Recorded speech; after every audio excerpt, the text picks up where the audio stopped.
রাধে রাধে। ওম নমো ভগবতে বাসুদেবায়। ওম নমো ভগবতে বাসুদেবায়। ওম নমো ভগবতে বাসুদেবায়। শ্রীমদ্ ভাগবত চতুর্থ স্কন্ধ পোষণম নবম অধ্যায় ধ্রুব মহারাজের গৃহে প্রত্যাবর্তন। শ্লোক 41। সুনীতিয় সুরুচিশ্চাস্য মহিষো রুক্মভূষিতে আরুহ্য শিবিকাম সার্ধম উত্তমেনাভিজগমতুঃ। মহারাজ উত্তানপাদে উভয় পত্নী সুনীতি এবং সুরুচি তার অন্য পুত্র উত্তম সহ শিবিকায় আরোহণ করে সেই শোভাযাত্রার সঙ্গে সঙ্গে যাচ্ছিলেন। শ্লোক 42 ও 43।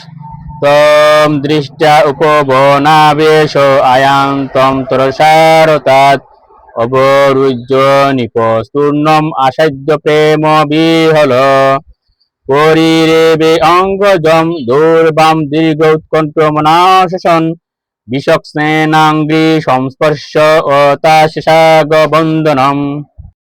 অনুবাদ। ধ্রুব মহারাজকে উপবনের সন্নিকটে আগত দেখে মহারাজ উত্তানপাদ অতি শীঘ্র তার রথ থেকে অবতরণ করলেন।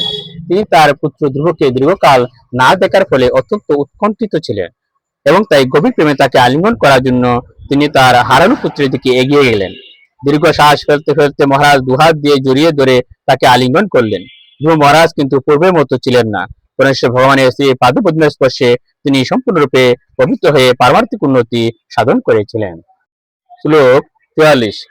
পতাজিগ্রণ মুহুর্মূর্ধ্নি শীতোর্নয়ন বারিবীয় স্নাপয়ামাস তনয়ম জাত উদ্দাম মনোরথ।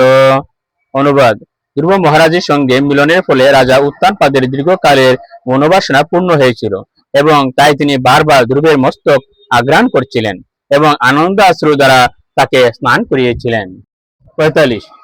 অবিবৈন্দ পিতুঃ পাদাবাশির্বিষ্টাভি মন্ত্রিত নাম মাতরৌ শিষ্ণা সৎকৃত সজ্জনাগ্রণী।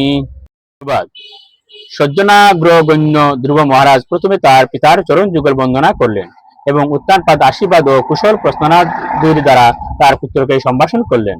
তারপর ধ্রুব মহারাজ তার মাতৃদ্বয়কে ভূমিষ্ঠ হয়ে প্রণাম করলেন। রাধে রাধে।